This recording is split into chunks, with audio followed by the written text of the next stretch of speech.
Should the government call an inquiry? Is it a sociological phenomenon as well as a crime? It certainly could be both. Could it impede a criminal investigation? Joining me now from Toronto, Lois Brown, the Parliamentary Secretary to the Minister of International Development. Beside her is Christy Duncan. Christy Duncan is a Liberal critic for the status of women. And with me in studio, Malcolm Allen, the NDP's agriculture critic. Good to see all of you. You'll be back on the week of September 15th, all of you here. Ms. Brown, let me start with you.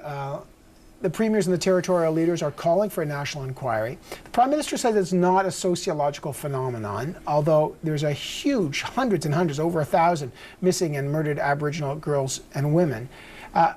Why is the government so resistant to the idea of a national inquiry? Well, Evan, first of all, let me say that this is an outrage. It is a crime, and the person who has perpetrated this needs to be brought to justice and tried. It is horrific that any young person would lose their life in this manner. I'm a mother. I have 2 daughters of my own. Your heart breaks for the family. But the time is for action. We have been through thousands of studies on this issue, and it's time that action was taken to ensure that this never happens again. But you say that, but the phenomenon remains the same. There is a disproportionate amount of Aboriginal women and girls who are missing and murdered. The RCMP's done a study on it. In the Aboriginal communities, this is a huge issue. After the Truth and Reconciliation apology that the Prime Minister made, there were supposed to be programs and more issues related to even issues like this. What's wrong with finding out why this is happening? I know it's a crime. Everyone agrees on that. Why is this happening? Do you know the answer to why Evan, it's happening and maybe why there should be more police action? Evan, I was part of a study in 2010 when I sat on the Status of Women Committee, and I was seconded to the special committee last fall that was looking at the issue. We heard over and over again about the incidents of domestic violence. Our government put forward money in the 2010 budget to ensure that these were addressed. We put forward money in 2013 for the Family Violence Prevention Program. We have money in the 2014 budget, $25 million that Minister Leach right now, who has just finished crossing the country and meeting with the families of the victims, has had her opportunity to do these roundtables, and she is right now constructing the policy. But I understand on how that's going to be spent. But I get that. But according to StatsCan, 14% of the female murder victims with a known ethnicity were Aboriginal. That exceeds 4% of the population. I guess my point is, for all that, can you tell me definitively why more Aboriginal women and girls are being killed? If you can't, what's wrong with the study? Evan, the studies have been done. We have done thousands of studies. In fact, in 2010, we crossed the country from one end of the country to the other. We were in every province and every territory.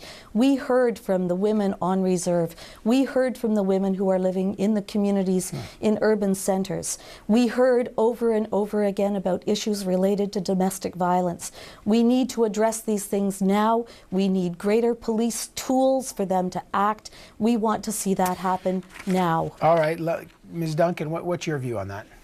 Let me begin by expressing my heartfelt sympathies and condolences to the family of Tina Fontaine, and indeed to all the families of the missing and murdered Aboriginal women over the last 30 years. The numbers of Aboriginal women who've gone missing, who've been murdered, are staggering in Canada, and the federal government needs to take urgent action and address this national tragedy.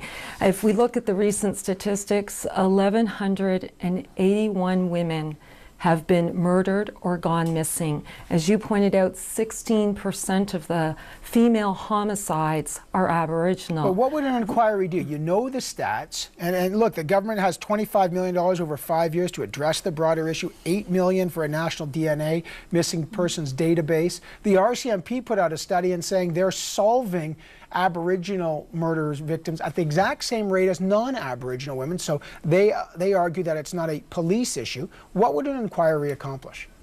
Well, what we need to know is why this is happening. And quite frankly, the families have called for an inquiry. All the provinces and territories have called for it. All the Aboriginal groups, international organizations, including the United Nations, have called for a national public inquiry into missing and murdered Aboriginal women and girls. And the violence continues to happen. We need that inquiry, and the Liberals have always stood by Aboriginal communities and by Canadian society in calling for that inquiry. Okay, so Mr. Allen, what's your view? What would an inquiry accomplish? What might we need to know that we don't know by simply pursuing these as crimes? Well, I think the issue of pursuing it as crime is an obvious. I mean, a crime was committed. The crime should be, they're pursued, and we should look at, police should be allowed the tools that they're suggesting they need to do those sorts of things. That's what they do in general society. But clearly, this incident of missing and murdered Aboriginal girls and women exceeds anything else in any other part of the population in this country. There are reasons why that occurs, and surely we want to find them out. Now, I can appreciate, Ms. Brown saying, well, the committee went across the country and studied the issue. The House Special Committee, and they released the Invisible Women report in March. They concluded no need for an inquiry. And I understand that, but I also sit on a couple of committees in the House over the last 6 years that I've been here, and I understand the limits we have. A national inquiry would not have the similar limits that they have. It would have much more time, many more resources. It'd have many more skilled folks to look at the issue. We need to find out why it is Aboriginal women and girls are killed at such a high rate. I can tell you, Evan, if it was my population, folks who look like me, of my age, we'd have had a national inquiry years ago. Well, are you saying racism is preventing this? What I'm suggesting to you is there's a reason why it's a specific gender. In this case, it's women. Why is it that it's women? I, for the life of me, don't understand that. I'm not suggesting it's racism. What I'm suggesting to you, it's a gender issue. In this particular case, I mean, I'm convinced, and I've been convinced for a very long time. Our party called for a national inquiry as far back as 2010 when I first came to Parliament, the first session I sat in. And so what I don't understand is why this government's reluctance. Everyone across this country is saying to them a national inquiry is needed. The First Nations groups are asking for it. The citizens are asking for it. Politicians of all stripes are asking for it, provincially and federally. It seems only this Prime Minister who seems reluctant to do so, and I have no idea why on earth he would not want to call it. Ms. Brown, the acting Chief Commissioner of the Canadian Human Rights Commission, David Langtree, weighed in on having an inquiry last week. He said it's time for a full public inquiry into the root causes of so many deaths and disappearances of Aboriginal women and girls. It is time for a national action plan to confront this issue. Now, I know the Prime Minister refuses to call this a sociological phenomenon, although some believe it is a phenomenon when you look at the numbers. Why does this government stand essentially against almost all the premiers, all the territories, Aboriginal leaders, Aboriginal groups?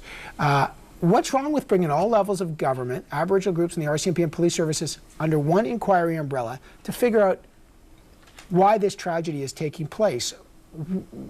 That wouldn't stop the crimes from being solved. So what exactly is it that is stopping the government from calling this? Evan, we believe that the time for action is now. The studies are done.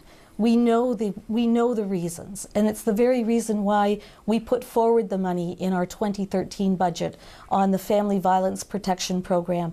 We know that we need to act right away. Another study is just going to postpone all of that. We think the studies have been done. I've alluded to or I've mentioned two of them: the 2010 study that the Status of Women Committee already undertook, the 2013 study, the special committee that was put forward. Evan, we know the reasons. The time is now to act and to get it resolved. When you say act in what way, though? Are you just saying the police will try to solve the crimes? We expect that. I don't think that's, as Mr. Allen said, that's the normal procedure. What else can be done if this is indeed, as the statistics seem to show, a disproportionate amount of Aboriginal women and girls are getting killed? Well, first of all, let's ensure that the supports are in place so that the women who are being threatened have the opportunity to find a place of safety and solace, and to ensure that those programs are in. The Family Protection Program is going to make sure that there are shelters on reserve for the women to access. You talked about the DNA bank, the money that we've put forward for that, because we need to ensure that the police have the tools that they can use to solve the crimes that have been committed, and to make Lois, sure that's an obvious. I mean, it's obvious that the police should go and try and solve a crime. Absolutely. That goes and without the saying. And RCMP if they weren't doing that, I think we'd all be having a different discussion. But clearly, if your programming you're talking about programming going back to 2010. This is 2014, and yet the numbers are not in decline. In fact, some would say the numbers are on the upswing. So clearly, whatever programming and money you set aside in 2010 has not made a significant impact at this particular juncture. And that is part of the root cause. The programming you're suggesting and the money you set aside, according to your government, isn't actually addressing the issues that actually need to be addressed, because the incidence of murdered and missing Aboriginal girls and women is not declining. I got 20 seconds. Yeah, last word. Mr. Harper is on the wrong side of this issue in history. Families want this, Aboriginal communities want this, the United Nations wants this. In fact, the government's own the committee that did this work heard over and over, we need a national public inquiry. Unfortunately, that recommendation didn't make it into the final report. That's why we have a police force. Police force takes action. That's right. We need action, and we need to solve the crimes that have been committed, and we need actions going forward to prevent. But to be fair, the further. RCMP say they solve 9 out of every 10 female homicide, regardless of whether they're Aboriginal or not. In other words, the police say they're doing well. Does that mean that what else can the police do? In other words, they seem to be functioning at a normative level in every aspect. What does that mean? It still doesn't figure out why there's a disproportionate number of Aboriginal women and girls. I think that's the mystery. Well, here. one of the things that they talked about was the need for programs in the communities that would assist with reducing the amount of family violence. Domestic violence we heard that over and over again in the committees. And so putting the programs in place. And one of the things that we have done as a government, a historic piece of legislation, to give women on reserve access to the same kinds of rights that Kirsty and I, any other Canadian woman, any Canadian have off reserve. We believe that that is going to help Aboriginal women have the opportunity to have the resources they need to have opportunities, to have education. This is something that we're going to have to come back to. I'm sorry, I got to leave it there, but we'll be back to 2 hours next week, so we'll have more time to debate critical issues like this. Lois Brown, Malcolm Allen, and Kirsty Duncan. I always appreciate the 3 of you on. I look forward to having all 3 of you back here in Ottawa. Thank you. Thanks, Alan.